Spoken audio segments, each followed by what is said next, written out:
मैं जो भी आज बात कर रहा हूं उस कंसर्न को केवल समझो पहले, ठीक है, और उस कंसर्न के अकॉर्डिंग बाकी चीजों को आपको लाइफ में उतारना है। हम ऐसे समझें कि अगर इंडिया हमारा कंट्री है तो इस कंट्री को चलाने के लिए 3 प्रकार के लोग हैं, या कहें तो कॉमन तौर पर 4 प्रकार के लोग हैं जो इस पूरे सिस्टम को आगे बढ़ा रहे हैं। ये 4 प्रकार के लोग कौन है? पहले वर्ग में देखिए तो सबसे बड़ी जनता है, ठीक है। ये सरकारों के चयन में भूमिका निभाती है और इन सब के माध्यम से ही जो सत्ता में लोग आते हैं वो बाकी पूरी व्यवस्था को कायम करते हैं। स्रोत कहां से? सेकेंड सोर्स में जब हम लोग जाएंगे तो हम लोगों को क्या देखना होता है कि जनता से बाहर निकले तो इस देश को चलाने में दूसरा जो बड़ा रोल होता है वो कर्मचारी समूह का होता है ना। और कर्मचारी के अलावे इससे आगे बढ़े तब आते हैं अधिकारी, और अब अधिकारी के बाद जो होते हैं उसे हम लोग लास्ट में रखते हैं नेतृत्व, लीडरशिप कहते हैं ना। अब देखो यहां क्या करना है कि जॉब की तलाश जनता को तो नहीं करनी है, जनता तो खुद जॉबलेस है, इसको थोड़ा कैटेगरी से बाहर करो। जो लोग नेतृत्व करते हैं उनके लिए देश में क्या व्यवस्था है? उनके लिए देश में संवैधानिक पद बनाए गए हैं। क्या बनाए गए हैं? कॉन्स्टिट्यूशनल पोस्ट बनाए गए हैं। जैसे आपके राज्य में पीएम है, देश में पीएम है, सीएम है, गवर्नर है, प्रेसिडेंट है, मिनिस्टर है। इनके लिए क्या प्रोसेस है? इनके लिए प्रोसेस है कि आप जनता की अदालत में जाइए, जनता द्वारा चयनित होइए, बहुमत प्रधान दल के नेता बन जाइए और बाकी आपको सरकार बनाने की जिम्मेवारी दी जा रही है और आप देश को लीडरशिप प्रदान कीजिए। कर्मचारी वर्ग और अधिकारी वर्ग, ये दोनों ऐसे समूह हैं जो किसी सिस्टम में शाश्वत तौर पर बने हुए रहते हैं ऑल टाइम। हम लोग कई बार बोलते हैं देश को नेता को थोड़े ना चलाना है, चलाना तो ऑफिसर्स को है, क्योंकि नेता आते जाते रहते हैं, संवैधानिक पद पर बैठे हुए लोगों की गारंटी नहीं होती है, उनका आना जाना लगा हुआ रहता है। तो कर्मचारी और अधिकारी यही 2 वर्ग मिलकर के देश को चलाते हैं। कर्मचारी का अगर नियुक्ति करना हो तो कर्मचारी को चूंकि पॉलिसी नहीं पालन करना होता है, कर्मचारी को जो है वो किसी पॉलिसी का पालन नहीं करना होता है, बल्कि उनको ऑब्जेक्टिव, एक फाइल आपके पास आई, आगे बढ़ाइए, ठीक है। एक काम के लिए आपने संपर्क किया, ठीक है मैं साहब को सूचित कर दे रहा हूं, तो उसके पास जो भी मेथोडोलॉजी है वो ऑब्जेक्टिव है, वस्तुनिष्ठ है, यस तो यस, नो तो। वो पॉलिसी मेकर कम्युनिटी नहीं है, वो इंफॉर्मेटिव पर्सन जो सूचनाओं का आदान प्रदान करता है या फाइलों का संग्रहण करता है, ठीक है, या रिकॉर्ड को मेंटेन करता है, ठीक है। तो इसके लिए लोगों का मानना है कि हमारे देश में ऑब्जेक्टिव एग्जाम होने चाहिए। कैसे होने चाहिए? ऑब्जेक्टिव एग्जाम होने चाहिए। और इसको जो आयोजित करने वाली जो संस्थाएं हैं ना, उन संस्थाओं के बारे में लोग बोलते हैं कि कौन कौन सी संस्थाएं हैं जो इसमें काम करती हैं। तो सेंट्रल लेवल पर आप नाम सुने होंगे एसएससी का, रेलवे के लेवल पर जो बहाली होती है वो भी इसी कैटेगरी में आती है, ठीक है। इसी प्रकार बैंकिंग में भी जो कर्मचारी समुदाय की बहाली होती है वो भी, उसके लिए भी एक कमीशन बना हुआ है।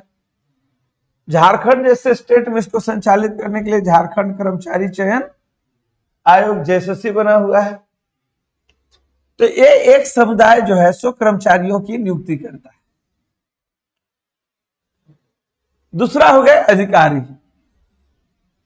ऑफिसर्स। देखो, ऑफिसर्स का मुख्य काम ऑब्जेक्टिव नहीं है, सब्जेक्टिव है।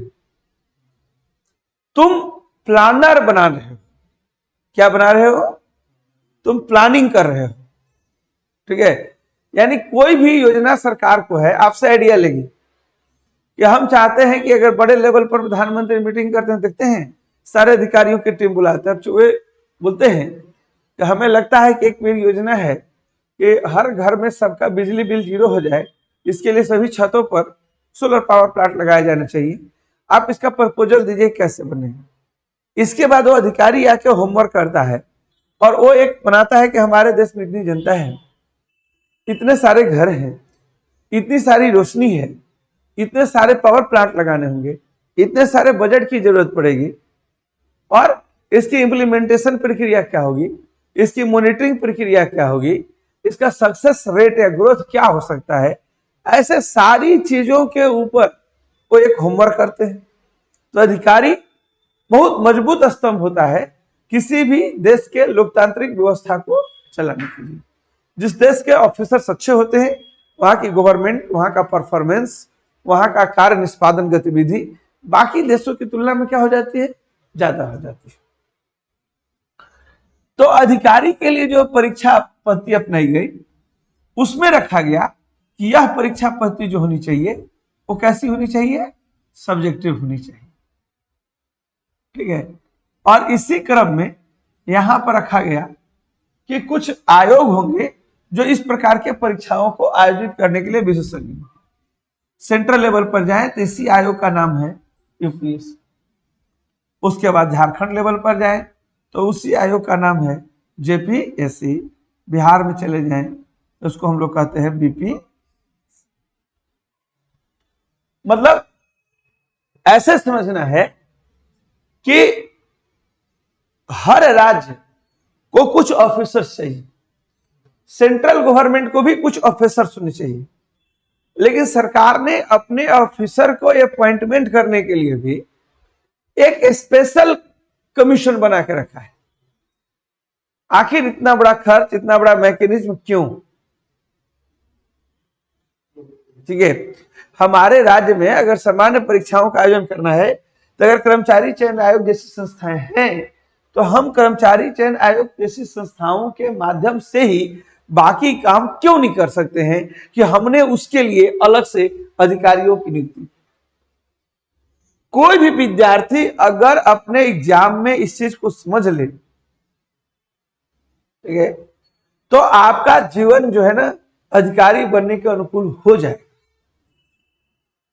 मतलब समझो कि अगर कोई व्यक्ति कर्मचारी बन रहा है, कोई व्यक्ति अधिकारी बन रहा है, कभी तुम लोगों ने ऐसा सुना है कि अगर मेडिकल लाइन में कोई बच्चा तैयारी कर रहा हो तो जो बच्चे नीट की तैयारी कर रहे हो, ठीक है, जो बच्चे जेई की तैयारी कर रहे हो, अच्छा इंजीनियरिंग का बच्चा तैयारी जो करता है वो लड़का, कभी आप लोग सुने हैं कि ऐसे बच्चे जो होते हैं वही लड़के कभी भी हमारे यहाँ मेडिकल की तैयारी करते हैं?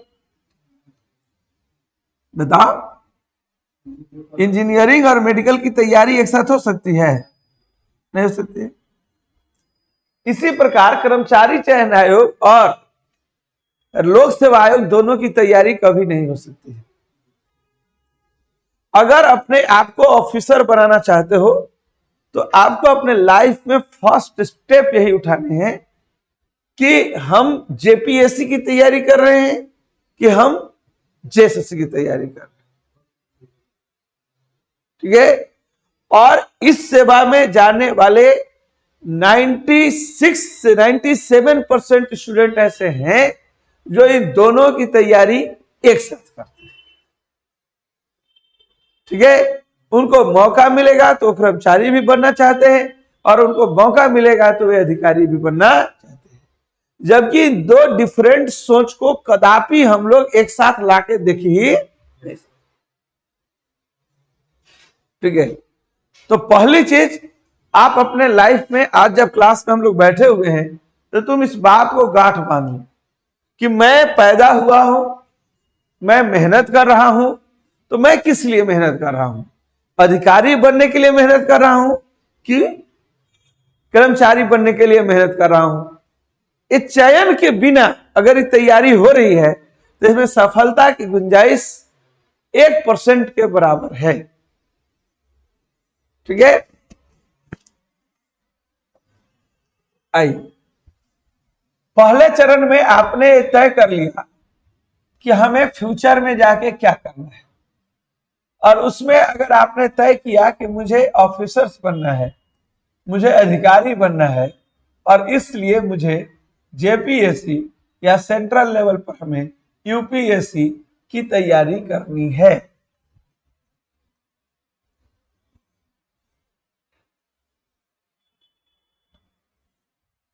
ठीक है,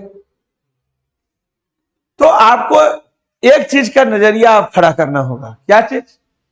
अधिकारी वर्ग की जो भी परीक्षाएं हैं उसमें आप लोग भी जानते हैं, हम लोग भी जानते हैं, उसमें पहली परीक्षा है पीटी परीक्षा।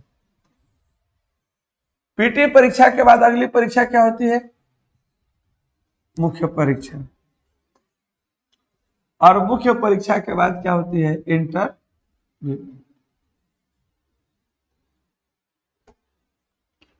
ठीक है, यानी किसी भी टॉपिक पर सोचने और समझने का जो आपका दृष्टिकोण होना चाहिए ना, वो बिल्कुल कॉम्प्रीहेंसिव होनी चाहिए। आपको सूचना तक इंफॉर्मेशन नहीं करना है। मतलब अगर आप ऐसे समझो कि हम भारत और पाकिस्तान के संबंध के बारे में आपको बता रहे हैं, तो भारत और पाकिस्तान के संबंध में हम लोग बोलेंगे कि पाकिस्तान की उत्पत्ति कैसे हुई, भारत और पाकिस्तान के बीच युद्ध कौन कौन से लड़े गए, भारत और पाकिस्तान के बीच ट्रीटी कौन कौन सी हुई। ठीक है,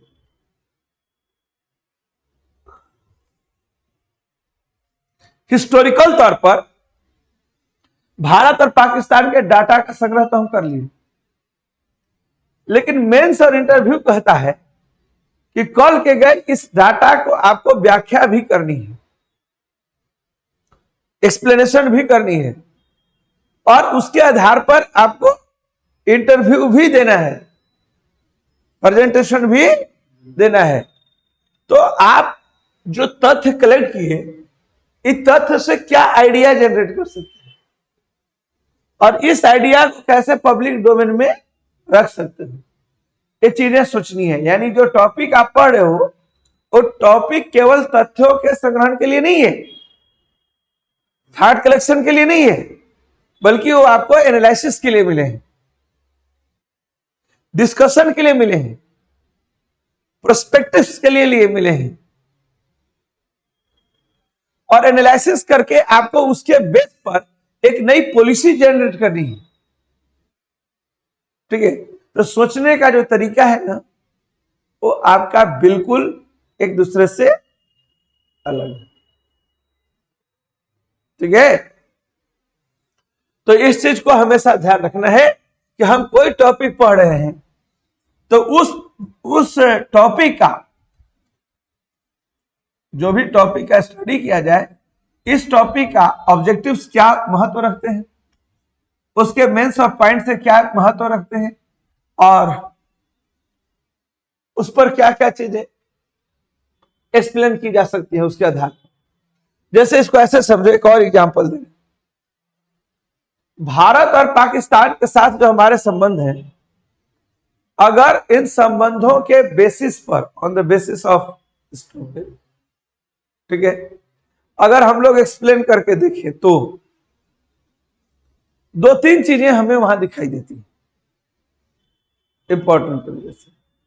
फर्स्ट जो है कि भारत पाकिस्तान संबंध से हमने तथ्य जमा किए, तथ्य के आधार पर हमने विश्लेषण किए, और विश्लेषण के आधार पर हमने बात तय की।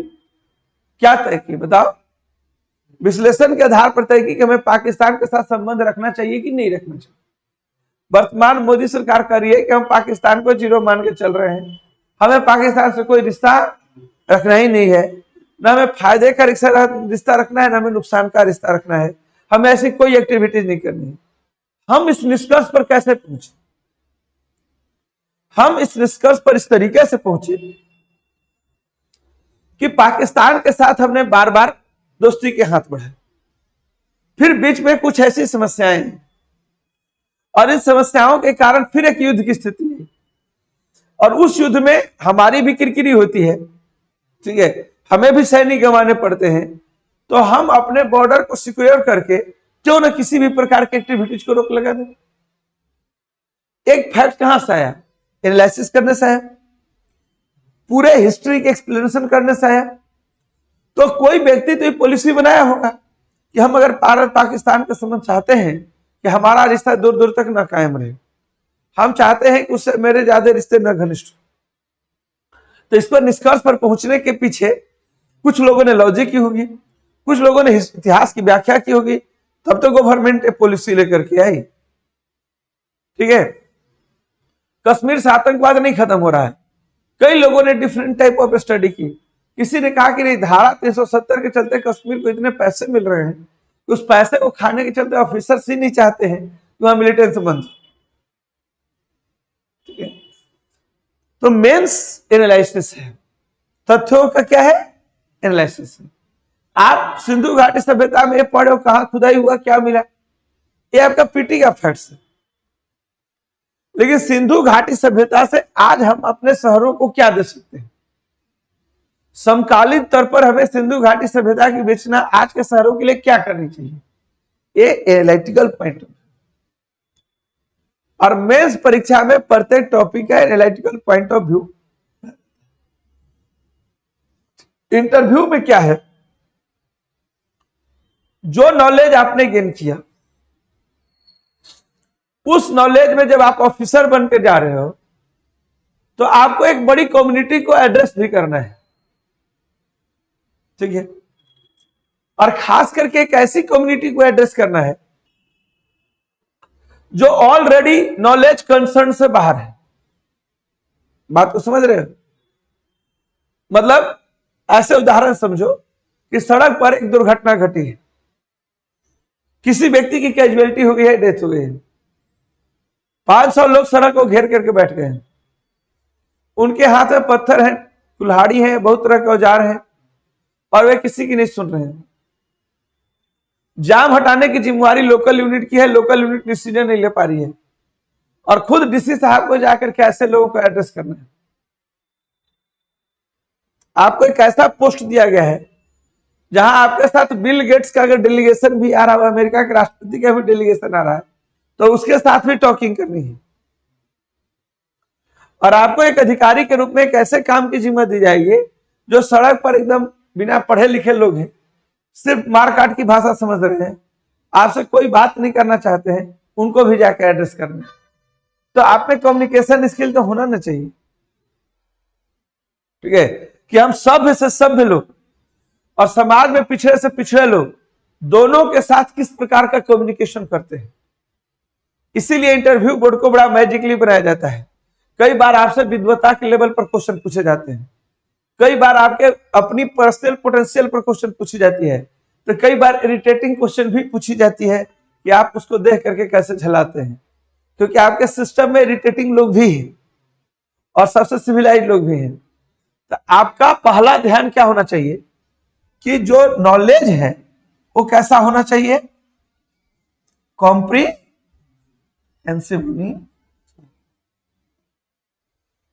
ठीक है, केवल तथ्य पढ़ के नहीं पास करोगे। इसीलिए मैं बोला कि पहले इस बात को तय करो कि तुम कर्मचारी बनना चाहते हो कि तुम अधिकारी बनना चाहते हो।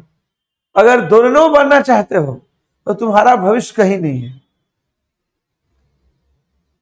ठीक है, तुम्हारा भविष्य क्या है? कहीं नहीं है। और नहीं तो शायद तुम्हारा भविष्य ईश्वर ने लिखा होगा कि अचानक एक झटका आएगा, तुम्हें नौकरी मिल जाएगी, तो तुम ईश्वर के नसीब पर चलो। तुम अपने मेहनत से, अपने कर्तव्य पद से कोई ऐसा आउटलाइन नहीं खींच रहे हो जहां तुम्हारी नौकरी होनी चाहिए। तो पहले आपको चयन क्या करना है कि हम अधिकारी या कर्मचारी बनना चाहते हैं। दूसरी चीज, हम जो पढ़ाई करना चाहते हैं एक शॉर्टकट पढ़ाई का फॉर्मूला अपनाना चाहते हैं या हम कॉम्प्रिहेंसिव अपनाना चाहते हैं। कितने लोग हैं पीटी पास करेंगे तो मेंस देंगे? ठीक है, सोच रहे हैं, देख रहे हैं, एक बार ट्राई करने में क्या जाता है। ऐसा है कि एक बार उधर भी भर देते, तैयारी नहीं करेंगे तो क्या होगा। लेकिन ये सब गालिब अपने दिल को ख्याल मतलब शांति देने का एक तरीका है। इससे उपलब्धि हासिल नहीं होगी, सफलता हासिल नहीं होगी। अपने लाइफ में इस बात को तय करो, अधिकारी अगर ठान लोगे तो अधिकारी ही बनोगे, याद रखो। लेकिन अगर तुम्हारे जीवन में ठीक है विचलन है तो कुछ नहीं हो सकता है। दूसरा, अब तुम अधिकारी जब बनने के लिए ठान ली और उसके लिए एक आइडिया पर चल निकले कि आइडिया में क्या है कि हमको कॉम्प्रिहेंसिव आइडिया लेना चाहिए। अब कॉम्प्रिहेंसिव आइडिया में 2-3 पॉइंट को कैसे कॉम्प्रिहेंसिव आइडिया को इंप्लीमेंट करते हैं, समझ गया चीज को, उसका एक तुम लोग को बात बताते हैं।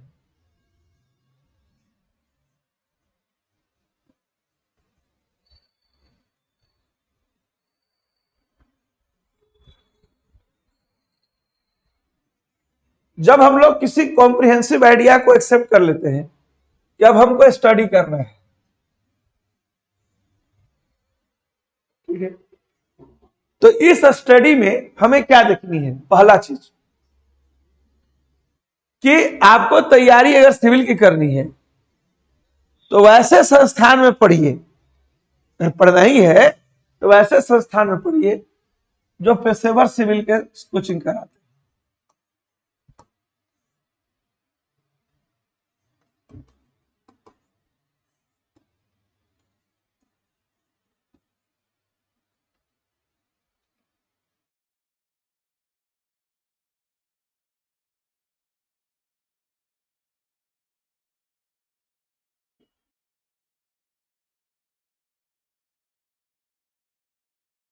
पहला पॉइंट ऑफ व्यू आपको हमेशा ध्यान में रखना है। देखो होता क्या है कि सिविल की अगर कोई व्यक्ति कोचिंग करा रहा है या हम लोग वहां से एक चीजों को देख रहे हैं, तो कोचिंग कराने वाला व्यक्ति क्या करता है, कोचिंग कराने वाला व्यक्ति में पहला चीज वहां पर एक स्टाफ समूह होता है। एक स्टाफ समूह से इतना उम्मीद रखा जाना चाहिए कि परीक्षा की नियमावली, परीक्षा के पैटर्न और बाकी चीजों के बारे में इतनी जानकारी हो कि आपको एकदम प्रॉपर सटीक जानकारी उपलब्ध कराए। दूसरा, टीचर,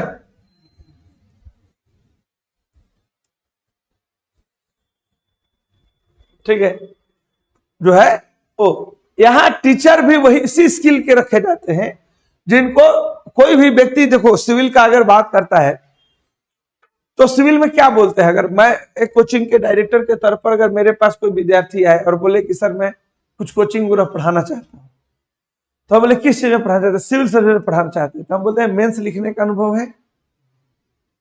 मिनिमम जो कैटेगरी रखी जाती है किसी भी शिक्षक से कि आपने सिविल की मुख्य परीक्षा लिखी है, सिविल की मुख्य परीक्षा पास की है, ताकि उनका सोच, उनका कंटेंट उस दिशा में है कि नहीं है।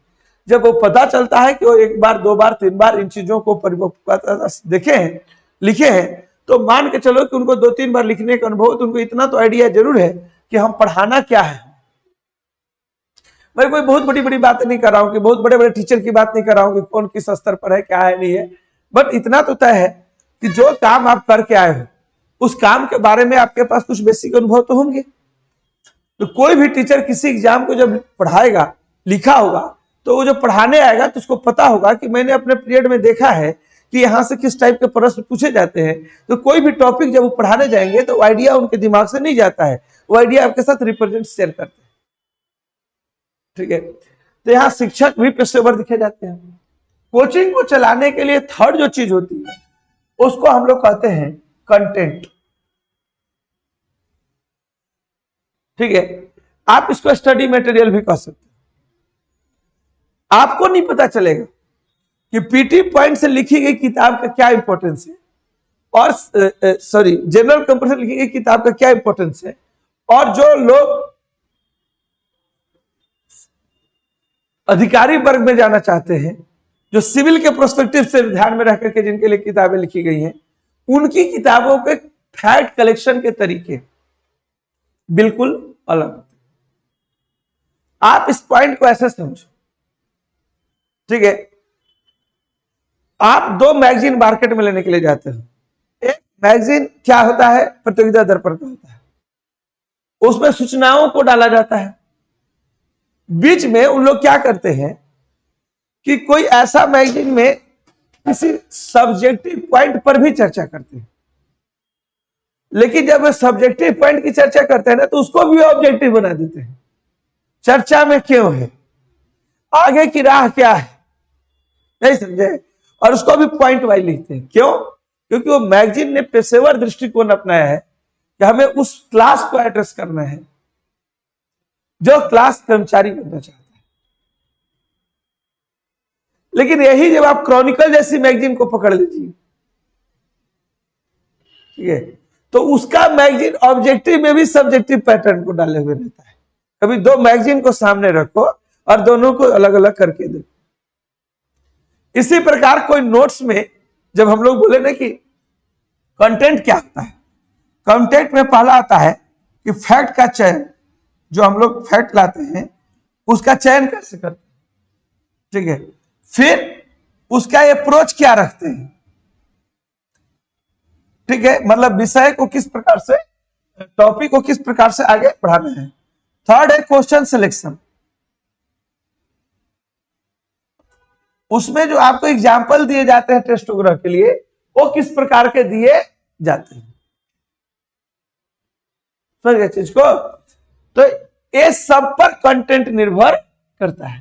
तो एक जो टीम होती है वो कंटेंट राइटिंग का काम करती है, ठीक है, और उस तब जाकर के ये पेशेवर दृष्टिकोण पूरा होता है।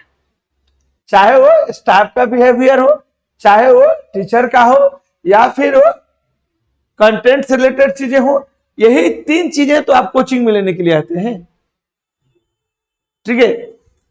अगर हम उससे इसका काम चला रहे हैं, इससे उसका काम चला रहे हैं, मतलब कर्मचारी से अधिकारी बनवा रहे हैं, मैटर से मैटर अधिकारी से कर्मचारी बनवा रहे हैं, यानी वहां पर आपको सही गाइडेंस। तो बिल्कुल पेशेवर दृष्टिकोण होना जरूरी सिविल के प्रति। दूसरा, कोचिंग एक पक्ष है। जब आप तैयारी करने के लिए आते हो तो उसका एक पक्ष कोचिंग हुआ, राइट। जो इसका सेकेंड पक्ष है वो क्या है,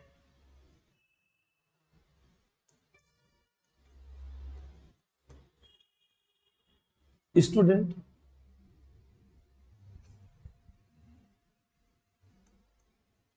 पहला पक्ष इसका कोचिंग था, तो किस प्रकार के कोचिंग को ज्वाइन करना चाहिए, ठीक है। दूसरा पक्ष प्रोस्पेक्टिव क्या है, कॉम्प्रिहेंसिव आइडिया का, वो आइडिया है स्टूडेंट ओरिएंटेड। स्टूडेंट को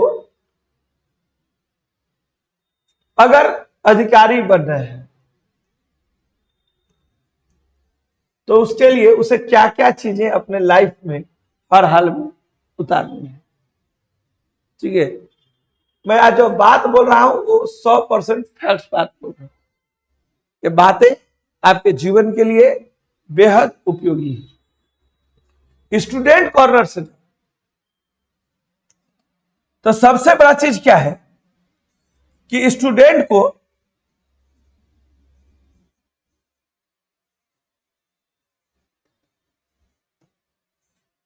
अपने पर्सनालिटी पर फोकस करनी चाहिए, ठीक है। ये पर्सनालिटी में क्या क्या चीजें होनी चाहिए आपके भीतर, ठीक है।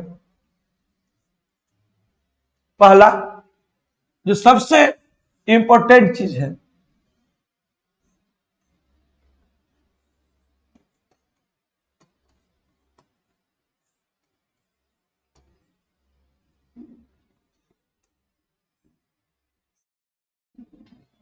आइडियोलॉजिकल स्टेबिलिटी, जो स्टूडेंट कॉर्नर के लिए है। पहला, अगर एक बार आप अधिकारी बनने के लिए ठान लिए कि हमको यूपीएससी क्वालिफाई करना है, हमको जेपीएससी क्वालिफाई करना है, तो आपके दिमाग में कभी भी विचलन नहीं आना चाहिए, ठीक है। आपके दिमाग में कभी भी विचलन नहीं। आप अगर धुक धुक करोगे ना कि हम यूपीएससी में आगे, होगा कि नहीं होगा, क्यों नहीं वो रेलवे का फॉर्म आया भर दें, क्यों नहीं एक वनरक्षी का फॉर्म आया भर दें, एक बार जेएसएससी ले भी लिख लेते तो ठीक है था। अगर आप में एस्टेबिलिटी नहीं है कि हमें क्या बनना है, आप जीवन में चीज को बन, ठीक है। आपको इस बात के लिए सोचना होगा कि दो चीजों से अपनी सोच को बूस्ट करो कि मैं अधिकारी बनना चाहता हूं, ठीक है, अधिकारी बनना चाहता हूं तो एक इसका सिलेबस है, मैं सबसे पहले उस सिलेबस को पढ़ूंगा, मैं कम से कम 3 एग्जाम उसका लिख लूंगा, जब 3 एग्जाम नहीं मिलेगा तभी जीवन के बारे में बाकी कुछ और सोचूंगा। ये सोच जब तक तुम्हारे भीतर कूट कूट के नहीं भरी हुई है, तुमको कोई भी संसार का मैकेनिज्म ऑफिसर नहीं बना सकता। दूसरा,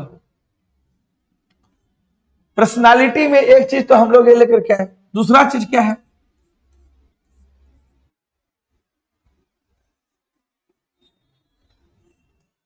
खुद पर विश्वास।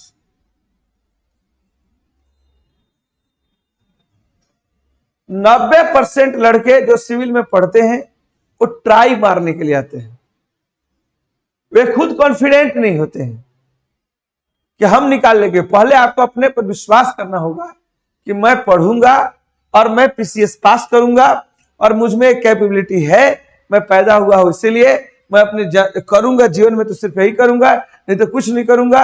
इस तरीके का एक अपने इर्द गिर्द विचार रखना होगा, ठीक है। अंदर से अगर आपको धक धक धक धक धक धक धक धक धक धक धक धक बना हुआ है, क्या होगा नहीं होगा देख लेते हैं, अच्छा नहीं होगा तो सोचेंगे बात करेंगे। खुद को कॉन्फिडेंस रखो। कॉन्फिडेंस एक बार रख करके तुम किसी संस्थान से जुड़ते हो, वहां से संस्थान तुम्हारे कॉन्फिडेंस को डेली बूस्ट करता है। एक विश्वास तुम्हें जगानी है कि मैं अधिकारी बनूंगा, ठीक है। दूसरा विश्वास कोचिंग तैयारी के दौरान दिलाता है कि आप बन जाओगे, और तीसरा विश्वास एग्जाम लिखने के दौरान वो खुद को आपको करना पड़ता है कि मैं जो लिख रहा हूं सही लिख रहा हूं, मुझे नंबर मिलना है। जाके देखो जेपीएससी में 100 में से 90 लोग ऐसा बैठा हुआ है जो हिंदी लिख रहा है, लेकिन वो हिंदी दे कि नहीं दे, हिंदी दे कि नहीं दे, खोटा रखे हिंदी रखे, वो आज भी एग्जाम के दिन तक बंद। हम अच्छे हिंदी लिखेंगे मुझे नंबर मिलेगा, मुझे परीक्षा में नहीं मिला, नहीं मिला अगली बार में मिलेगा।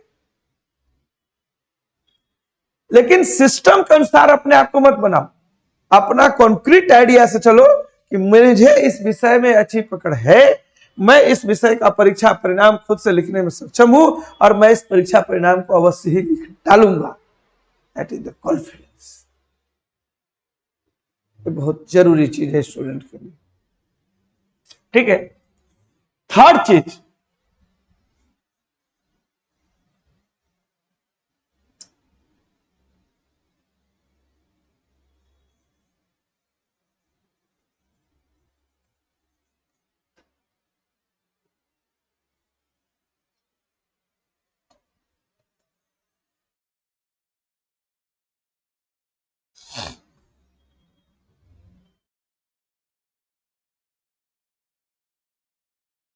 चलो ठीक है रहने दो।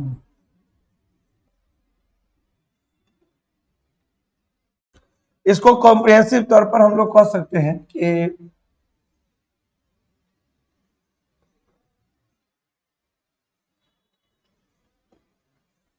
एक वर्ड हम लोग यूज करते हैं पहनावा ओढ़ावा, इसी को अंग्रेजी में हम लोग बोलते हैं क्या चीज, ड्रेस सेंस।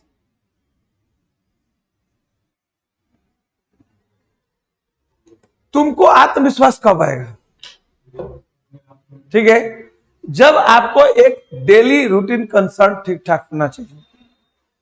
आपका एक सर्टेन उठने का टाइम हो, सर्टेन एक्सप्रेसमेंट करने का टाइम हो, तुम्हारे पास खाने पीने का आइडिया हो कि मैं खाने में क्या खाऊंगा, मॉर्निंग में मैं दोपहर में क्या खाना चाहता हूं, मैं शाम में क्या खाना चाहता हूं। मैं अगर कोचिंग में आ रहा हूं पढ़ने और पढ़ाने के लिए तो मुझे क्या पहन के जाना चाहिए, मेरा हेयर स्टाइल कैसा होना चाहिए, हमारा बाल दाढ़ी का कंसर्न क्या होना चाहिए, वो एक स्टेबिलिटी होनी चाहिए, ठीक है। आप अगर अनमने हो तो फैसले भी अनमने होंगे, सोच भी अनमने होंगे, और कपड़ा पहनावा ओढ़ावा, आपका रहन सहन चाल चलन सब जो है सो क्या होगा, सब उसी के अनुसार होगा। मन किया तो घड़ी पहने, नहीं पहने तो आज चले आए, मन कहता है जूता पहने अगले दिन, मन किया तो चप्पल पर चले आए, ठीक है। और मन किया तो कभी बाल बढ़ा के रख रहे हैं, मन किया तो कभी साधु सन्यासी टाइप का दाढ़ी बढ़ा ले रहे हैं। नो, सामान्य तौर पर आपको कॉन्फिडेंस कहां से आएगा? वो आएगा आपको डेली रूटीन से, और डेली रूटीन और डेली व्यवहार से, और आपके ड्रेस सेंस से, ठीक है। और इसमें आपको बड़ा ही एक अनूठा रखना होगा। मैं जा रहा हूं क्लासरूम, मैं क्यों क्लासरूम में कैजुअल जाऊंगा? मेरे पास एक ही कपड़े हैं, 2 ही कपड़े हैं, हमको अच्छे से, जो व्यक्ति, समझो कि तुम्हारे भीतर वो एटीट्यूड होना चाहिए अधिकारी वाला। तुम घर से शूज पहन के निकल रहे हो, बिना पॉलिश मारा हुआ नहीं होना चाहिए। तुम कपड़े पहन करके निकल रहे हो, वो सेंस ऐसा होना चाहिए। आपकी पर्सनालिटी वहीं से नहीं दिखेगी, सामने वाला टीचर भी आपको देखेगा तो उसको पढ़ाने का मन करेगा कि अगला व्यक्ति ने कैसे हमारे साथ मतलब आया है, इसका प्रेजेंटेशन यहाँ पर कैसे है, तुम उत्तर दोगे तो तुम्हारा क्या भाव भंगिमा होगा। इससे तुम्हें बोल्डनेस आएंगी।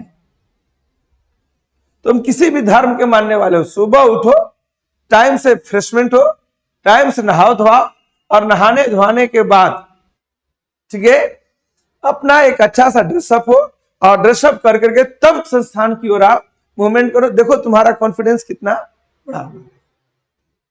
अगर तुम्हें डर लगती है कि आज बिना बाल झाड़े आगे सर पूछ सकते हैं ऐसे क्यों आए, तो तुम दूसरी दुनिया में अपने आप को खपाए हो। मनुष्य को आत्मविश्वास जनरेट करने के लिए पढ़ाई लिखाई तो सेकेंडरी माध्यम है। फर्स्ट माध्यम क्या है? आपका डेली का रूटीन।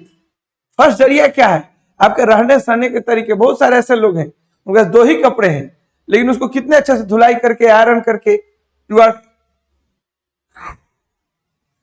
दुनिया में सारी परिस्थितियों पर तुम विजय प्राप्त कर सकते हो, अगर तुम्हारा अपना आत्मविश्वास ऊंचा हो। और तुम्हारा आत्मविश्वास कब उठा होगा? जब तुम अपना डेली रूटीन को बड़ा ही कंफर्टेबल रखोगे, और दूसरा कि तुम्हारा अपना पहनावा ओढ़ावा ड्रेस सेंस काफी स्ट्रांग हो, और दूसरी चीज दुनिया से शिकायतें कम हो। इस दुनिया से तुम इतनी चीज मांगो कि हे ईश्वर, आपने हमें इतना खूबसूरत सोचने वाला दिमाग दिया, ठीक है, आपने मुझे 2 पैर 2 हाथ एक शारीरिक सृष्टि दी है। जब हमें आपने शरीर दिया और मन दिया तो हमें और किसी की जरूरत ही क्या है? ठीक है, शरीर से मैं स्वस्थ रहूंगा, मैं पढ़ लूंगा, मन शार्प होगा तो जो पढ़ूंगा उसकी विवेचना कर लूंगा, ठीक है, और मेहनत और अभ्यास करके परिणाम लिख दूंगा। तो हमें ईश्वर में किसी की जरूरत ही। जिस दिन इस विचार से लेकर निकलोगे, तुम्हारा अपना जो कॉन्फिडेंस है वो 7वें आसमान पर होगा, और तुम यकीन मानो कि तुम सफल। ठीक है, तो ये स्टूडेंट। दूसरी चीज देखो, हम लोग स्टूडेंट से क्या अपेक्षा रखते हैं? अभी हम लोगों ने स्टूडेंट कॉर्नर की बात की है ना, तो स्टूडेंट कॉर्नर को बहुत लिमिटेड वर्ड में अगर देखना हो तो पहला हम लोग यही बात बोलते हैं कि आप स्टेबल रहो। किस लिए? आपको क्या बनना है, इसमें भटकाओ। आप स्टेबल रहो कि आपने सिविल की तैयारी की है, मैं सिविल में ही नौकरी लूंगा। तो आप में एक गुण क्या होना चाहिए? स्टेबिलिटी। दूसरा जो गुण होना चाहिए वो है कॉन्फिडेंस। कॉन्फिडेंस किस पर? सेल्फ पर। सिलेक्शन करने को। अब ये 2 बातें हम समझते हैं कि हम आज बोल रहे हैं, ये बात स्टूडेंट को समझने की जरूरत है। क्या चीजें? आप जो जीवन में फैसले लेते हैं ना, उसी से आपका निर्माण होता है। तो हम आपके डिसीजन पर ही क्रॉस चिन्ह उठा रहे हैं, ठीक है, मतलब आपने जो निर्णय लिया, जरा गौर करके सोचना, ये बात सही है या गलत है।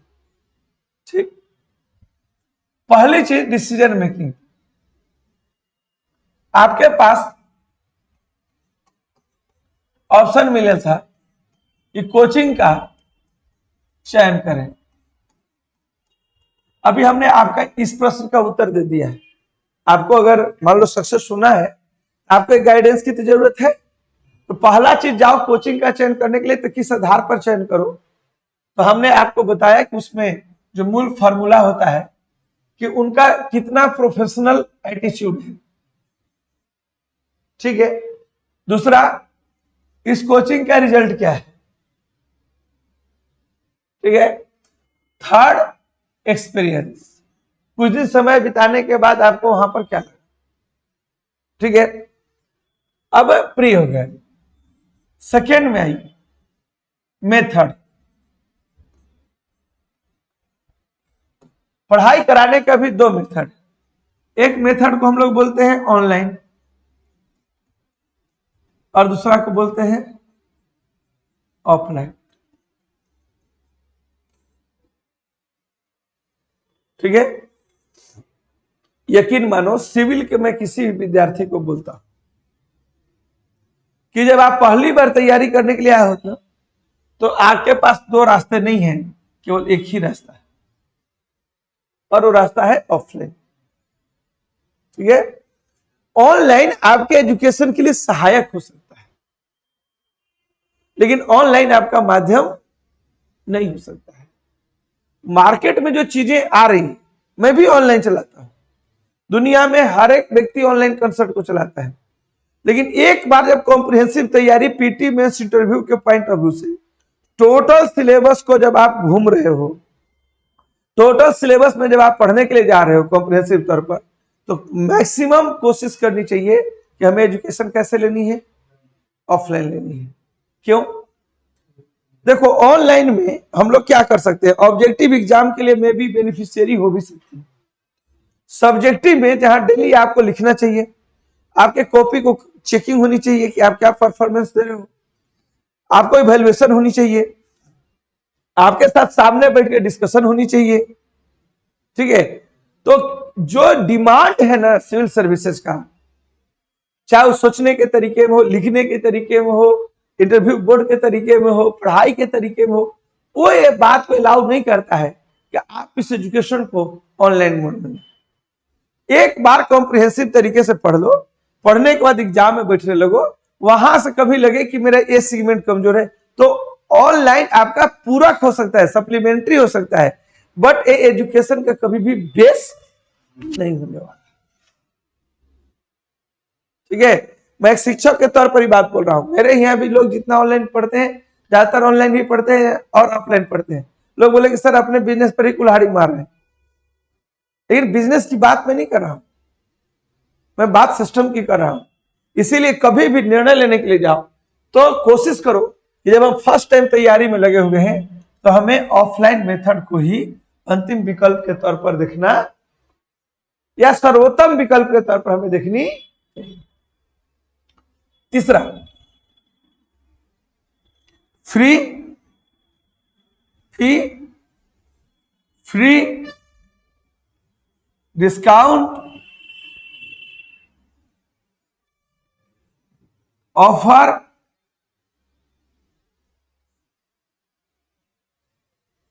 ये जो वर्ड है ना, ठीक है, इस वर्ड से आप, इस वर्ड पर आपको फुल फेज स्टडी करना चाहिए, शॉर्ट फेज नहीं, फुल फेज स्टडी करना। क्या कोई व्यक्ति 5,000 8,000 रुपए में आपको आईएएस बना सकता है? 10,000 रुपए में कोई आईएएस बना सकता है? नहीं बना सकता है। मार्केट से जूझने के लिए वो व्यक्ति ने समझौता कर लिया है, ठीक है। लेकिन एक कोर्स जो यूपीएससी का पढ़ाना है किसी बच्चे को, वो कहो कि 1 साल का कोर्स, 1 साल का कोर्स कराने के लिए हम जब अपने छोटे से बच्चे को स्कूल में भेजते हैं ना, क्लास 4 और 5 को, तो अप्रोक्स 5,000 रुपए महीने देते हैं और 60,000 रुपए उसको केवल क्लास 4 से 5 में भेजने के लिए भेजते हैं। स्कूल का फी नहीं कम हो रहा है, कोई मेडिकल का फी कम हुआ है? एक एक मेडिकल करने वाले लोगों को 35 से 40 लाख रुपए खर्च। कोई इंजीनियरिंग का फी कम हुआ है? फिर जी का आकाश का फी कम हुआ है? नहीं हुआ है। ठीक है, ये सारे लोग पेशेवर दृष्टिकोण बनाए हुए हैं। तो ऐसा क्या हो गया है कि जो लोग जेएसएससी कर्मचारी चयन आयोग का बहाली भर रहे हैं और आईएएस की तैयारी कर रहे हैं, यही दोनों में दोनों वर्ड हावी हैं। इसमें मास पॉपुलेशन को केवल और केवल बेवकूफ बनाने के लिए इन वर्ड्स को फी बहुत अधिक नहीं होनी चाहिए, ठीक है। लेकिन तुम एक बात को समझो, हम अपने घर से एक बजट बना के निकलते हैं कि मैं अपने लिए, शादी हो रही है मेरे घर में, मुझे पैंट शर्ट और एक जूता खरीदना है, तो एक रफ बजट बना के निकलते हैं ना कि शर्ट पैंट लेने के लिए जाएंगे तो हमको 5,000 रुपए लग जाएंगे, ठीक है। आप बजट बना के निकलते हो ना कि 5,000 रुपए निकल जाएंगे। आप कभी भी बजट क्यों नहीं सोचे कि हम आईएएस की तैयारी करने जाएंगे तो हम कितने रुपए में आईएएस करके चलेंगे? आईएएस कराने वाले लोग आपको 2,000 में भी आईएएस की डिग्री, कोई 5 में दे रहा है, कोई 8 में दे रहा है, कोई 10 में दे रहा है। कल आप एडमिशन लिए थे तो उसका फीस 25,000 रुपए है और आज उसका फीस घट के 5,000 रुपए हो गए। आखिर इतना दरिया दिली आप ही पर क्यों? ये तुम नहीं हो, ये शिक्षक नहीं है, ये मार्केटिंग है, ठीक है। इसमें न तेरा भविष्य सुरक्षित है, न शिक्षक का भविष्य सुरक्षित है, ठीक है। इसमें केवल बाजार का भविष्य सुरक्षित है। ये चीज को, और यही चीज हमें आगे बढ़ने से अभी के फिलहाल टाइम में रोक देना है। मैं भी इसका लाभार्थी हूं, मैं भी इसका लाभ देता हूं, लेकिन इसका मतलब ये नहीं कि सत्य न बोला जाए। आप एक बीएड करने जाते हो, एक बजट बना के जाते हो, 2 लाख रुपए मेरे खर्च। कोई बच्चा नीट की तैयारी करने जा रहा है, एक फिक्स बना के रखा है। जेई की तैयारी करने जा रहा है, फिक्स एक बजट बना के रखा है, ठीक है। आप सिंपल ग्रेजुएशन करके आ रहे हो, जो बच्चे मेडिकल की तैयारी कर रहे हैं उनके गार्जियन 10वां में भी उनको कोचिंग, 10 के बाद ही 10 के बाद ही कोचिंग दे रहे हैं 2 साल, उन पर और वे 2-4 लाख रुपए बैक कर रहे हैं कि लड़का, जब वो लड़का कोचिंग कर ले रहा है तो फिर नीट के लिए अलग से भी पैसे खर्च कर रहे हैं, और जब इंजीनियरिंग में एडमिशन नहीं हो रहा है तो डोनेशन देकर एडमिशन भी करा रहे हैं। और तुमको क्या मिला है? इंटर पर क्या पास करके आओ, 3 साल ग्रेजुएशन का, शर्मा केस वर्मा केस तुम्हारा साथी है, पास करके चले आओ। और ग्रेजुएशन के बाद 1000 ऐसे संस्थान खुले हुए हैं जो कोई 5 रुपया में, कोई 10 रुपया में, कोई 100 रुपया में, कोई एक जो है सो 5,000 में, कोई 10,000 में तुमको कराने के लिए तैयार है। ऐसे जितने भी रिजल्ट आए हुए हैं, किसी भी रिजल्ट को जाके छान मान के देखो, ऐसे मिल रहे हैं कि हमने 5,000 रुपए के डिस्काउंट में लिया और मेरे लिए वरदान साबित हुआ। अगर कोई बोल भी रहा है तो उसे पैसा दे करके बुलवाया जाता है। अपने घर से अधिकारी बनने के लिए निकले हो, 1 साल डूब करके तैयारी करने के लिए रखो। अच्छे संस्थान में 1 लाख रुपए मिनिमम फीस बना करके, बजट मिनिमम, और क्वालिटी एजुकेशन लेना है तो, ठीक है। 1 साल का समय, 1 लाख रुपए का फी और 1 साल का मेहनत, ठीक है। अगर इस रास्ते को नहीं पालन किए हो तो तुम्हारे बाजार में भटकाने के लिए 1,000 लाख लोग, जो रोज तुम्हें कोई ऑफर लेकर के आ जाएगा, कोई डिस्काउंट लेकर के आ जाएगा, कोई स्टेटमेंट लेकर आ जाएगा, कोई टॉपर्स नोट्स लेकर के चला आएगा, कोई हाइब्रिड मोड में आ जाएगा, कोई बाइलैंग्वेज मोड में आ जाएगा।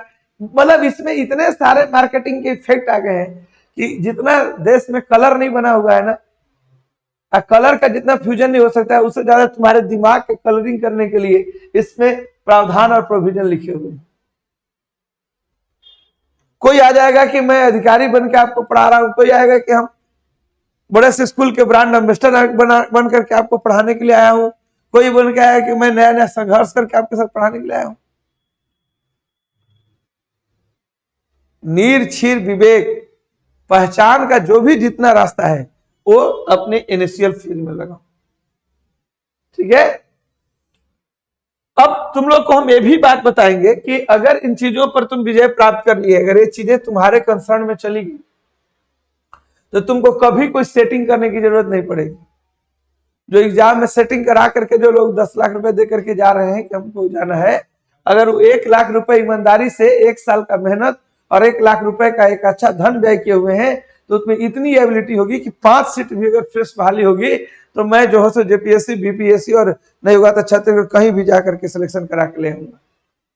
लेकिन आप आज का युवा 100% मिसगाइडेड है और उसको गाइड नहीं मिल रहा है प्रॉपर, और इसका दोषी भी बच्चा है, क्योंकि उसे मार्केट ने हुआ बना के रख दिया है और मार्केट में उस सही में न तो उस सही चीज को सुन पा रहा है, न तो उस सही चीज को समझ पा रहा है, और न सही स्टडी मटेरियल उसके पास है, और न सही तरीके से आगे तैयारी को आगे बढ़ा, कहीं उसकी पहुंच नहीं है। वो नेट पर जा रहा है, ऑनलाइन जा रहा है, वहां विज्ञापन की भरमार पड़ी हुई है। वो उससे आगे बढ़ा है, वहां ऑफर की भरमार पड़ी हुई है। वो किताब और कंटेंट लेने के लिए जा रहा है, तो वहां पर भी जिस पर ज्यादा डिस्काउंट है, दुकानदार उनको वही बेच करके दे रहा है। तो आपको मिसगाइड करने के लिए सब जगह लोग बैठे हुए हैं। इसलिए अपने विवेक को कभी भी स्टेबल करके सोचो और एक वेल मेथोडोलॉजी के साथ अटैच हो। सारी दुनिया भूल करके साल भर तैयारी करो, अगले साल तुमको मजिस्ट्रेट रैंक की नौकरी कहीं भी मिल जाएगी। लेकिन अगर तुम अगर स्टेबल थॉट के पर्सन नहीं हो, तो कोई तुमको मिसगाइड करेगा। कहां मिसगाइड कर सकता है? तो मिसगाइडिंग तो वहीं से शुरू हो जाएगा, पहला बात। ठीक है, मिसगाइड जो लोग होते हैं वे कैसे होते हैं? पहला मिसगाइड लोगों ने कर दिया, अरे यार ये तैयारी कर रहे हो, उसमें अभी बहुत बहुत खराब हो गया है। ठीक है, ऐसा करो ना कि तुम बीएड कर लो, क्यों नहीं तुम एमसीए कर लेते हो, क्यों नहीं तुम बीसीए कर लेते हो, एमबीए कर लो। अरे कुछ नहीं तो चलो साथ में एमए में एडमिशन ले लेते हैं। आप तैयारी करने निकलते हो, उसमें सेकेंडरी कोर्स आपके ऊपर हावी रहता है। इसके बाद मिसगाइड करके लोगों ने कहा ठीक है चलो कुछ पार्ट टाइम बिजनेस करते हैं, कहीं तुम भी पढ़ाओ ना थोड़ा बहुत। ठीक है, तैयारी भी चलते रहेगी और पार्ट टाइम बिजनेस भी चलता रहेगा। ठीक है, अब लोग एक नया मिसगाइड का दौर चालू हुआ। ठीक है, हम लोग 1-2 घंटा इसमें टाइम देंगे, कुछ पैसा आ जाएगा, थोड़ा पढ़ा उढ़ा भी लेंगे अगर जरूरत पड़ेगा तो। ठीक है, एक मजबूरी का मैकेनिज्म है और एक है कि सोच के मैकेनिज्म का भाव। इसमें मिसगाइड लोग क्या करेंगे, तो ये आ जाएगा फ्री डिस्काउंट वाला चक्कर आ जाएगा। मिसकाउंट में लाएंगे कि ऑनलाइन क्या करोगे, ऑफलाइन जाओगे टाइम बर्बाद होगा, आने जाने का समय लगता है। ठीक है, इससे बढ़िया है कि आज जो है तुम चुपचाप जो है सो ऑनलाइन कर लो, घर बैठे ही पैसा भी बचेगा घर से। तो आप किस चीज की तैयारी कर रहे हो, आप क्या कर रहे हो? आपके दिमाग में स्टेबिलिटी नहीं है यार, तुमको कौन आदमी स्टेबल बना करके रखेगा? तो स्टूडेंट का भी पक्ष बहुत सही नहीं है। Student 100% misguide. ठीक है, और वे ना तो ठीक से कोचिंग का चयन कर रहे हैं, न तो ढंग से टीचर का चयन कर पा रहे हैं, न तो ढंग से स्टडी मटेरियल का चयन कर पा रहे हैं, न एजुकेशन मेथड का चयन कर पा रहे हैं। ठीक है, एक बात और, अपने जीवन में जब भी तुम लोग तैयारी करो, अगर प्रिपरेशन स्टार्ट कर रहे हो, तो सबसे पहले स्टूडेंट को क्या करना चाहिए?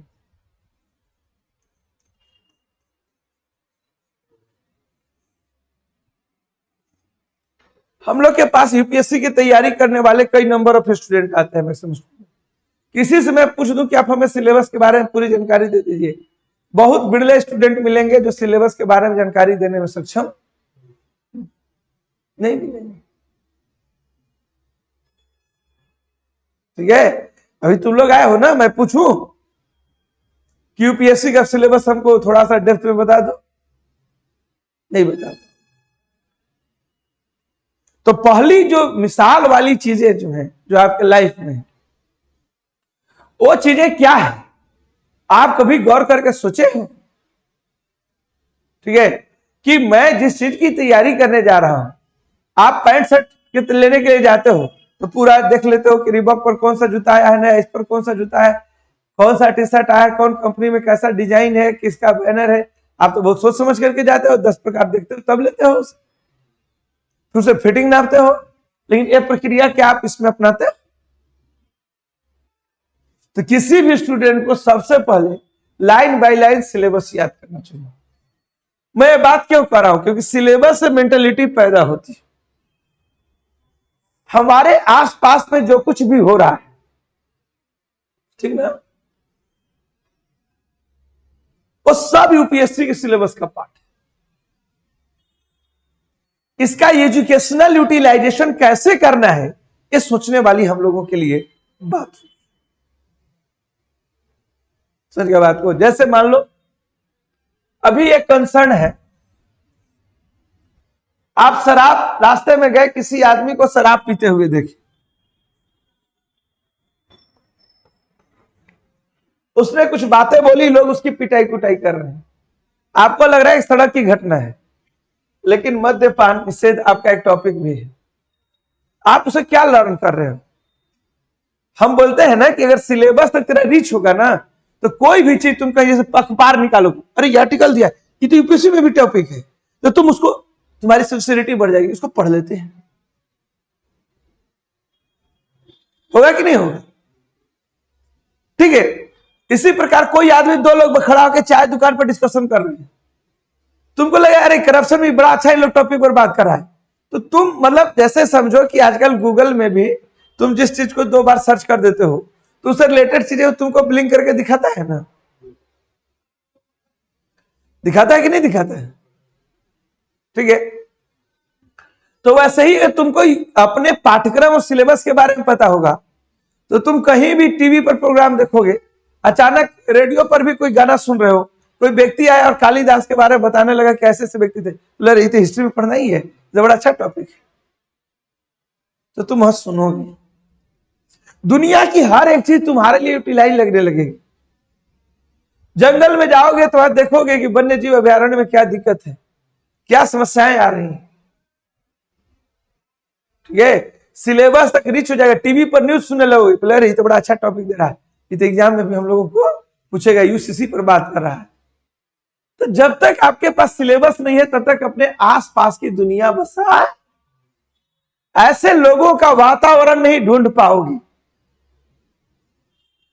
ठीक है, जो तुम्हारे लिए महत्वपूर्ण हो सके। ठीक है, तो सबसे पहला काम, सिलेबस में कम से कम 3 बार डुबकी लगाओ। एक सिलेबस को पढ़ो, 2 बार पढ़ो, 3 बार पढ़ो, 4 बार पढ़ो। अभी चुनाव का मौसम चल रहा है, मैक्सिमम आर्टिकल क्या पढ़ेंगे? मैक्सिमम आर्टिकल आएंगे चुनाव सुधार पर, चुनाव में पाई जाने वाली गड़बड़ी पर, यही बनाएंगे। ठीक है, चुनाव के किस्से पर। तो आपको याद आएगा कि इलेक्शन रिफॉर्म तो होना चाहिए, ईवीएम को लेके क्या विवाद है, इस पर क्या बात है चुनाव आयोग ने कही, क्या बात है सुप्रीम कोर्ट ने कही, यही तो आगे चल के तेरा एजुकेशन। मैगजीन पढ़ोगे, उसी के लायक टॉपिक मिलने लग जाएंगे।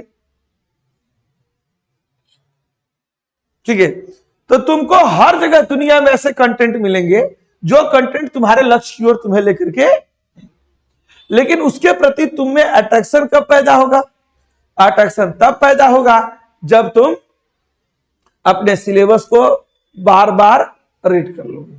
चलो, सिलेबस अगर 5 बार पढ़ करके नहीं आए हो और आप कोचिंग करने के लिए आए हो, दैट मीन्स आप डिपेंडेंसी दिखा रहे हो, सेल्फ कॉन्फिडेंस नहीं दिखा रहे हो। क्या दिखा रहे हो? डिपेंडेंसी दिखा। दूसरी जो चीज है उसको हम लोग बोलते हैं, सिलेबस के बाद जो चीजें, वो है क्लाइमेट। अपने आसपास का वातावरण वैसा रखो, ठीक है, अपना दोस्त सर्किल ऐसा रखो, अपना कैंपस का चुनाव ऐसा करो जो लड़के तुम्हारे समकक्ष कुछ तैयारी करते हो। ठीक है, क्लाइमेट एक बहुत इंपॉर्टेंट चीज है। आप एक रूम पार्टनर हो, आपका एक रूम पार्टनर है, मेडिकल की तैयारी कर रहा है, और आप जो तैयारी करो, दोनों एक दूसरे के लिए बाधा बन रहे हो। आपका जो रूममेट है ना, वो कम से कम सिविल की तैयारी करने वाला, तुम यूपीएससी करो तो जेपीएससी हो सकता है, तुम इंग्लिश मीडियम हो, हिंदी मीडियम हो सकता है, लेकिन कम से कम वो पार्टनर तेरा कैसा होना चाहिए, अपना समकक्ष होना चाहिए, या तो वो व्यक्ति आपके ही कोर्स से रिलेटेड होना चाहिए। क्यों? 10 बच्चे रहोगे, हमने स्टडी की, अब हम चाहते हैं कि स्टडी पर कुछ डिस्कशन हो जाए, कोई बातचीत हो जाए, तो आप अगर दूसरे सेगमेंट से बिलोंग करते हो तो आपको तो बात सोचनी होगी ना कि आपको कैसे वहां मौका मिलेगा। चर्चा बहुत महत्वपूर्ण इशू है। आज हम तुम लोग के पास चर्चा कर रहे हैं तो तुम लोग भी बहुत सारी बातों को समझ रहे हो ना, ये बातें क्यों महत्वपूर्ण है। आज आपका जेपीएससी में रिजल्ट नहीं हुआ, पिछली बार भी, आप सोचिए कि मैं जो पढ़ा वो प्रोफेशनल पढ़ा कि, ठीक है, हम जो पढ़ करके रेडी थे क्या एग्जाम के लिए, कि हम लोगों ने पढ़ना चालू किया, इसे छोड़ दिया था, एग्जाम सर पर आ गया तो फिर से पढ़ना चालू किया, यानी आपके पास कॉन्फिडेंस नहीं था सिविल के लिए। एक सिलेबस हो और सिलेबस को साल भर आप पढ़े हो, मेहनत किए हो, और आपका रिजल्ट ना निकले, ऐसा नहीं हो सकता है। आपने साल भर में 8 महीने नहीं पढ़ा है उसे, आपने शुरू के 2 महीने पढ़े और बाद के 15 दिन पढ़ के एग्जाम लिखे, इसलिए आपका परीक्षा परिणाम नहीं हुआ है।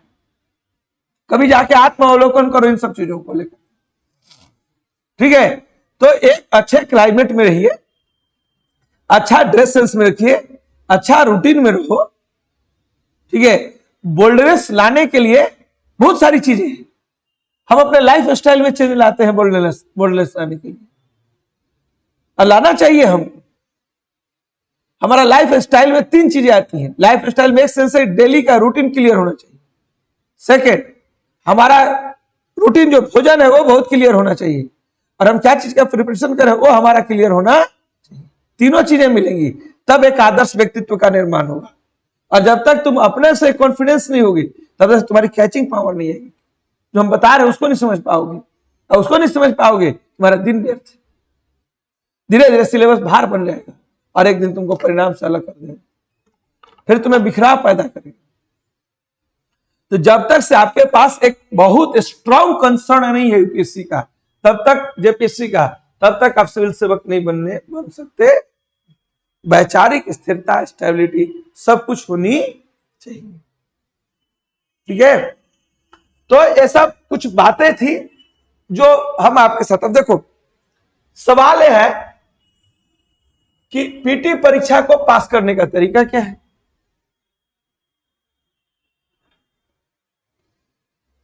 आज मान लोगे ठीक है, 10 साल पढ़ने के बाद जब सड़क पर आ जाओगे तब मानोगे तो ठीक है, ये तेरी मर्जी। लेकिन पीटी पास करने का जो सॉलिड तरीका है वो एक ही है। पीटी के परिणाम के केंद्र क्या क्या चलते हैं। पहला पॉइंट, आप लेक्चर सुनो। क्या करो?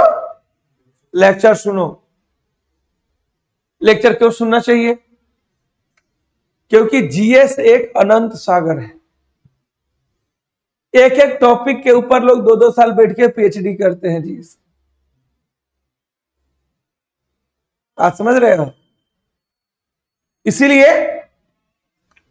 According to civil services pattern क्या आपके लिए जरूरी है और क्या आपके लिए जरूरी नहीं है, इस कंसर्न को जानने के लिए आपको टीचर का लेक्चर सुनना चाहिए। क्योंकि इस लेक्चर के माध्यम से आपके पास एक फ्रेमवर्क सेट होता है, ठीक ना, कि हम क्या पढ़ रहे हैं। सेकंड, आपको क्या करना चाहिए?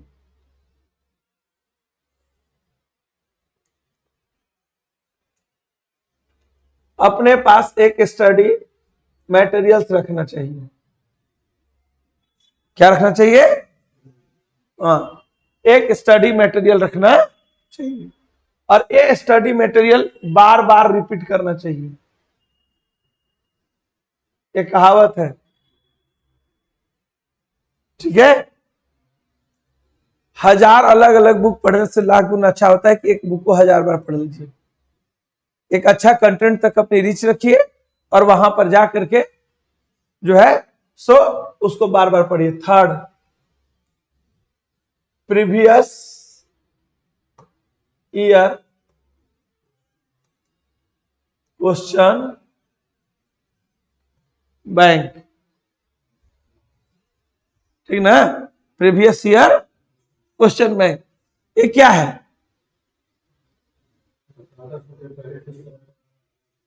जी, लास्ट 30 ईयर तक आपको मिल जाएंगे कि जो टॉपिक आज टीचर ने मुझे लेक्चर में बताया, जो टॉपिक आज हमने,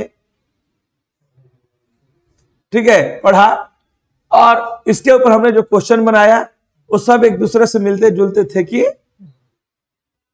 ठीक है, और इन तीनों के स्टडी के बाद वहां नहीं, जब तीनों प्रक्रिया पूरी हो जाए, जब तीनों प्रक्रिया हो जाए तो लास्ट में आपको क्या करना चाहिए? कुछ ज्यादा नहीं, वो भी मॉक टेस्ट देना चाहिए, वो भी मैक्सिमम 3।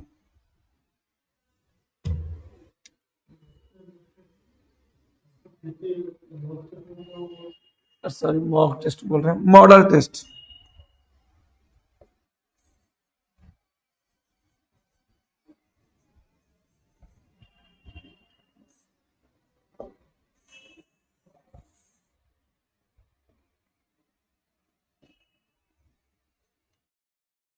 मॉडल टेस्ट 10 देना चाहिए, लेकिन 10 से ज्यादा देने की जरूरत नहीं है। 40 बना रहे हैं, 50 बना रहे हैं, 60 बना रहे हैं, उस टाइप का बनाने की जरूरत नहीं है।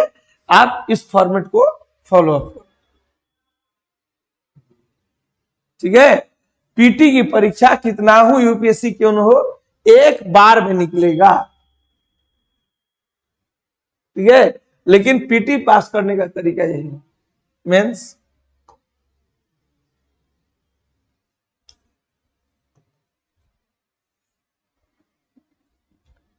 को पास करने का रामबाण इलाज क्या है? हमारा अगला प्रश्न यही है, ठीक है। तो इस मेंस को पास करने का अगर फॉर्मूला खोज रहे हो तो जो विद्यार्थी पीटी के सिलेबस को पढ़ा है वो मेंस भी पढ़ा है। लेकिन यहां क्या दिक्कत है, यहां कॉन्सेप्चुअल चीजें, अप्रोच को डिफिकल्ट मतलब चेंज करना है। तो सबसे पहले तो आपको मेंस में भी क्या करना है, लेक्चर लेना है, ठीक है। क्यों? क्योंकि लेक्चर के थ्रू आपको टॉपिक आइडेंटिफाई होता है।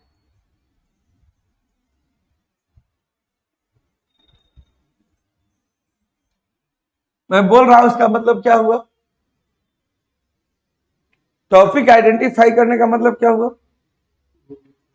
आप ऐसे समझो, जैसे तुम लोग जब फंडामेंटल राइट एक टॉपिक पढ़ते हो तो आर्टिकल 40 में कहता है कि विधिक समक्षमता विधियों का समान संरक्षण। 15 में कहता है धर्म, मूल, वंश, जाति, जन्म स्थान के आधार पर कोई भेदभाव नहीं करेंगे। 16 में कहता है अवसर की समानता। 17 में कहता है छुआछूत का उन्मूलन, और 18 में कहता है उपाधियों का अंत। लेकिन इस चारों टॉपिक में दो क्वेश्चन बहुत महत्वपूर्ण है। आर्टिकल 15 से क्वेश्चन बनता है कि महिला सशक्तिकरण पर प्रकाश डालिए, चाहे महिला सशक्तिकरण के लिए ओबीसी के लिए उचित लाभार्थी का चयन कीजिए, कैसे क्रीमी लेयर का कॉन्सेप्ट हो रहा है। और 15 में जाओगे तो आरक्षण, सॉरी 15 में महिला सशक्तिकरण और 16 में आरक्षण। ये दोनों टॉपिक पीटी में लोग नहीं पढ़ाते, इसका टॉपिक माना जाता है।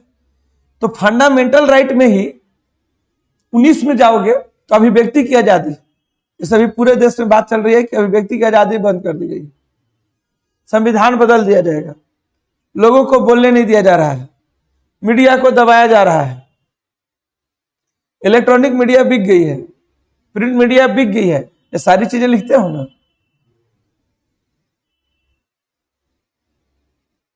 ठीक है। तो तुमको टॉपिक मिलेगा कि मेंस का टॉपिक क्या होता है, ठीक है। फिर दूसरा आता है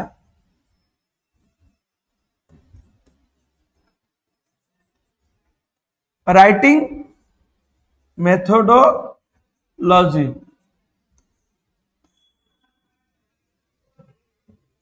किसी भी एग्जाम में प्रश्न के उत्तर लिखने के क्या है, अपने तरीके हैं, ठीक है। जनरल तरीका है कि किसी का भी हम लोग सबसे पहले भूमिका निकल लिखते हैं, लास्ट में निष्कर्ष लिखते हैं, बीच में प्रोविजन लिखते हैं, लिखते हो ना। लेकिन हर क्वेश्चन इसी पैटर्न पर लिखा, तो कुछ क्वेश्चन जो लिखोगे, जो कॉन्टेक्ट है, देखो वो चीजों को आपको आइडिया लगना चाहिए कि मेंस राइटिंग में एटीट्यूड क्या है, ठीक है। इसमें एक और चीजें है, thinking process.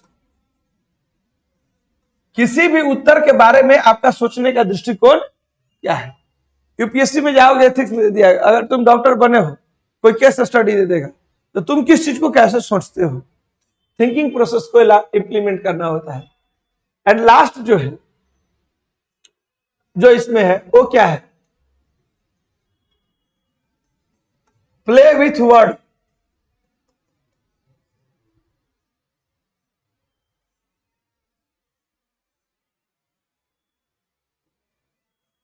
Play with word, शब्दों के साथ खेलना।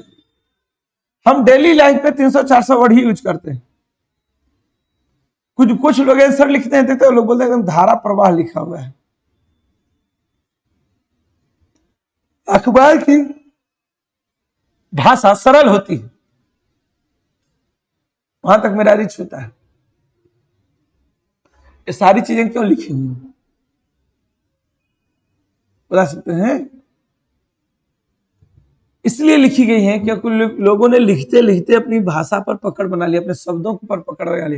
ये ठीक उसी प्रकार का चीज है जिस प्रकार अगर कोई माला है और उसे एक माली ने बनाया है, फूल सभी कोई के पास दे दिए गए, हमारे पास फूल लाके देगा, हम सबके खीर मिलाए धर के चढ़ा दिए। माली क्या करता है, कहाँ व्हाइट लगाना है, कहाँ बड़ा फूल देना है, कहाँ छोटा फूल देना है, वो गुथ करके अट्रैक्ट बनाता है ना। उसी प्रकार आप अपने शब्दों का प्रयोग कैसे करते हो, ये चीजें देखनी पड़ती। ये तीनों का तीनों जो प्रोसेस है, लेक्चर के अलावा जो बाकी तीनों प्रोसेस है, ये प्रैक्टिस मांगता है। नॉलेज तो आपका पीटी में ही गया है, सब्जेक्ट पर तो आप रीच कर ही गए हो, लेकिन मुख्य परीक्षा में ये आपसे क्या करता है कि टॉपिक के बारे में जब आप जान गए, तो पहले तो कि लेक्चर के जरिए मेंस का टॉपिक को आइडेंटिफाई करिए। अब देखो पीटी में तुम लोग पढ़ते हो कि अशोक का धर्म क्या है, 4 लाइन में पढ़ते हो, लेकिन अशोक के धर्म की परिभाषित करे और धर्म के महत्व पर प्रकाश डाले प्राचीन काल, तो कॉन्सेप्ट चेंज हुआ कि नहीं हुआ? तो हमें टॉपिक पकड़ना है, फिर है कि कैसे इसको लिखा जाए, उसकी मेथोडोलॉजी सीखनी है, फिर इस पर क्या बातें शामिल की जानी है, थिंकिंग प्रोसेस है, और फिर कितनी सशक्त और मजबूत भाषा में से लिखी गई है। ये सब चीजें पढ़ने से नहीं आएंगी, प्रैक्टिस से आएंगी, लेक्चर से नहीं आएंगी, आपको अपने मेहनत से आएंगी, ठीक है। इसीलिए हम बोलते हैं कि एक चीज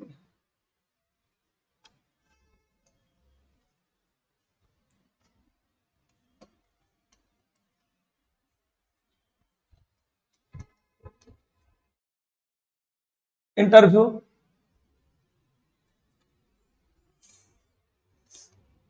अगर हम लोग इंटरव्यू का बात कर रहे हैं, दैट मीन्स ये क्या है, देखो इंटरव्यू का अगर हम लोग प्रिपरेशन कर रहे हैं तो 2 पार्ट है, एक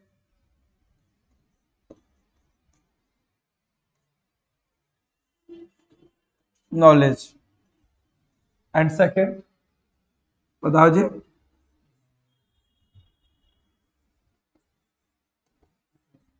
पर्सनालिटी। मान के चलो कि जो नॉलेज वाला पार्ट है, इसकी कोई तैयारी नहीं होती है। आप क्लास 1 से बहुत सारी चीजें पढ़े हो, ग्रेजुएशन तक पढ़े हो, यूपीएससी का सिलेबस पढ़े हो, परीक्षा लिखे हो, आपके पास नॉलेज है, ये आपकी पर्सनालिटी का टेस्ट है। पर्सनालिटी में क्या आता है, पहला ड्रेस, आप क्या पहन करके गए हो, कैसे पहन करके गए हो, आपका लुक क्या है, पहला कंसर्न वहां से चलता है। दूसरा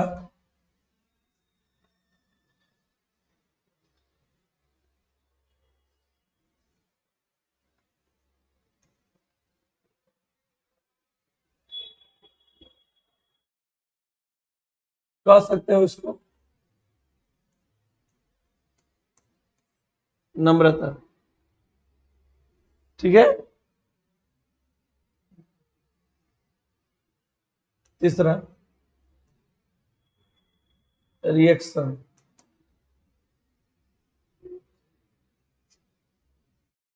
चौथा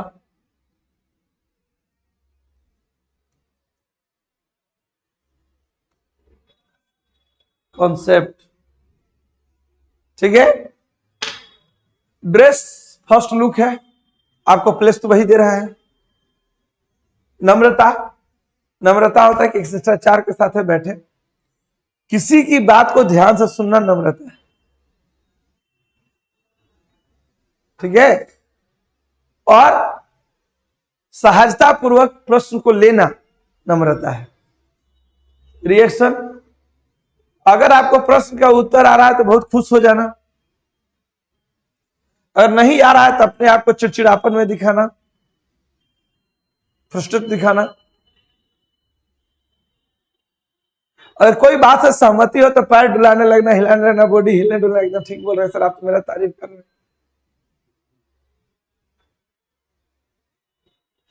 रिएक्शन ही नहीं है। आया तब क्या रिएक्शन, नहीं आया तब क्या रिएक्शन, अगर अगला आदमी आपके मन के लायक बात बना रहा है तब क्या रिएक्शन, अगर अगला आदमी आपको क्रिटिसाइज कर रहा है, डोमिनेट कर रहा है, तब का रिएक्शन। ये चार पत्तियां हैं, चारों में आप अपने को कैसे रख पाते। ठीक है। ये बहुत बड़ा फैक्टर होता है कॉन्सेप्ट, हर बात का कॉन्सेप्ट। जैसे अगला आदमी ने आपसे प्रश्न पूछा, आपको उत्तर पता नहीं था, तो आपका कॉन्सेप्ट, सॉरी सर अगला क्वेश्चन। कॉन्सेप्ट ये भी है कि मैं नहीं जानता हूं, मैं इसे छोड़ रहा हूं। कॉन्सेप्ट मैं जिसका बात जान रहा हूं उसका एकदम प्रैक्टिकल बात है, दो बता रहा हूं। ठीक है। तो कॉन्सेप्ट का मतलब यही होता है स्ट्रेट फॉरवर्ड हो, मुझे इस क्वेश्चन का आंसर लेना है कि नहीं। इन्हीं के बीच में सर ऐसा था ना, हाँ सर सोचे थे, अच्छा छोड़ दीजिए सर अब नहीं। अगर मुझे इसकी जानकारी नहीं है, that means one time concept clear है, सॉरी सर। अगर मुझे इसके बारे में जानकारी है तो sir to the point we noted. Answer नहीं देना भी मार्क्स देता है, आंसर देना ही मार्क्स नहीं देगा ना। तो ये इसका एक तरीका है, जो तीन चीजें मैं आपके साथ रख रहा हूं या बोल रहा हूं। ठीक है। तो ड्रेस की बात है, ये नम्रता की बात है, और ये रिएक्शन की बात।